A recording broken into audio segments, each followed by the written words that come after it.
What's success for you in this campaign? What's success? Well, to win is one is the goal. That's not going to happen. Don Luskin, who's your pro-stock market candidate? I mean this in all seriousness, Larry. Ron Paul. Before we go, you can go online and rate the candidates' performances in tonight's debate. Just go to politics.msnbc.com. So far, we've received nearly 2,000 votes. The highest rated candidate at the moment, Ron Paul, with 39%. Texting your votes. Who do you think was the winner of tonight's debate? Just text your vote to 36988. By the way, here's a look at the early results of our text message poll. In first place, Ron Paul, surprisingly, 30%. But I got to tell you, I have never seen so many viewer emails urging us to get a candidate on our air as I have with this particular gentleman. Our mailbox is consistently flooded with these requests. I am Vice President of Global Communications and Public Affairs here at Google. I have a couple of announcements as we get started. I know we're pretty full, indeed overflowing here. I'm pleased to say, or I'm impressed to say, that we've never gotten so many questions on our Dory system for a presidential candidate who has visited Google. Clinton, Barack Obama, Rudy Giuliani, McCain, 4 candidates in the race for the Oval Office. But when it comes to raising campaign cash, guess who is hitting a home run with the military? Michael Barone is a senior writer for U.S. News and World Report and also our Fox News political analyst. And I've got to tell you, they gave me 5 guesses. That's really nice graphic there. You decide, oh, wait. They gave me 5 guesses and I couldn't get it. So who does the military love? Well, according to a website that's researched it, the #1 fundraiser from military personnel, Congressman Ron Paul of the 14th Congressional District of Texas. That is right outside Austin, Texas. Between Austin and Houston. Yeah, very, very interesting. How is Ron Paul's number so high? We've had so many emailers say that clearly some online communities are messing with the outcome. We have lived as if in a trance. We have lived as people in fear. And now, our rights and our freedoms in peril, we slowly awaken to learn that we have been afraid of the wrong thing. Therefore, tonight have we truly become the inheritors of our American legacy.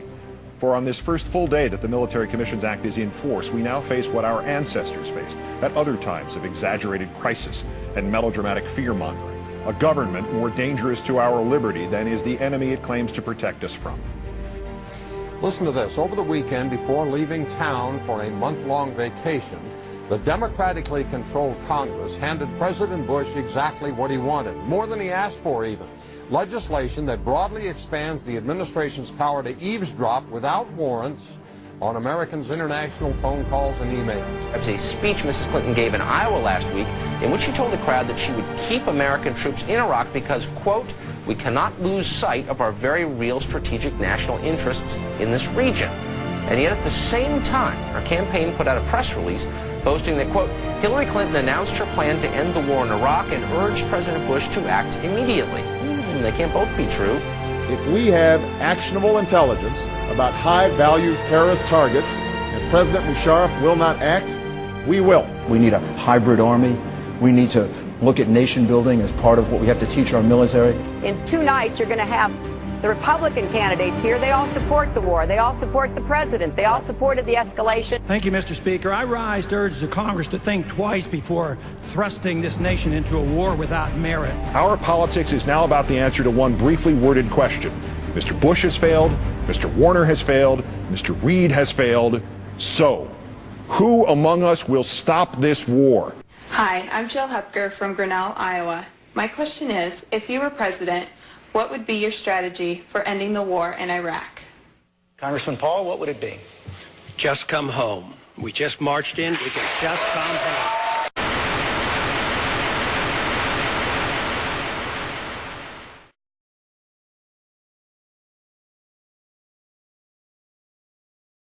And I don't know why we can't rally around with around this very simple approach of saying, you know, we all take the same oath of office to obey the Constitution. We got ourselves into trouble because we disobey the Constitution. We could get back on track by merely living up to our oath of office.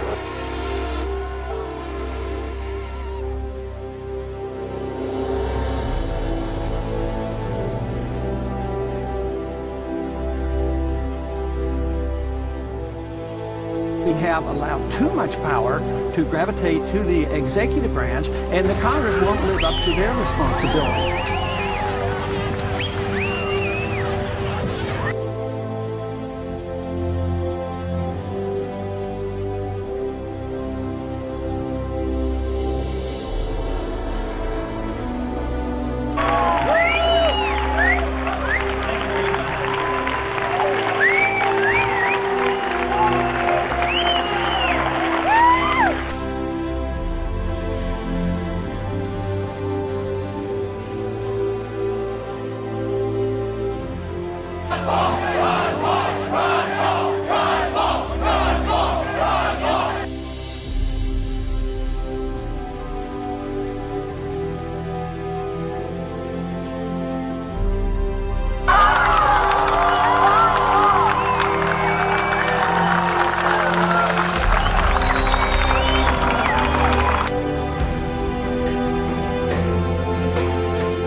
If the goal of government is to be the policeman of the world, you lose liberty.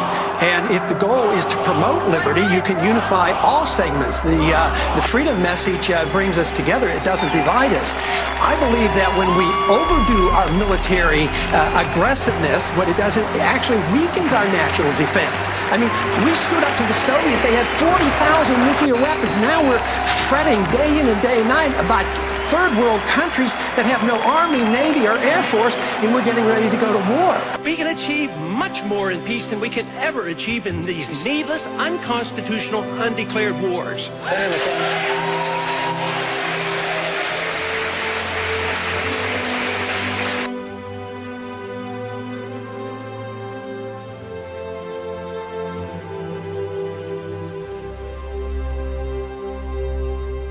I would restore openness to government. I do not think in this country we should have secrecy of government. The purpose of government is to provide privacy for the people. I would never use executive privilege to deny information to the Congress. Get off your couches, people. This is our country.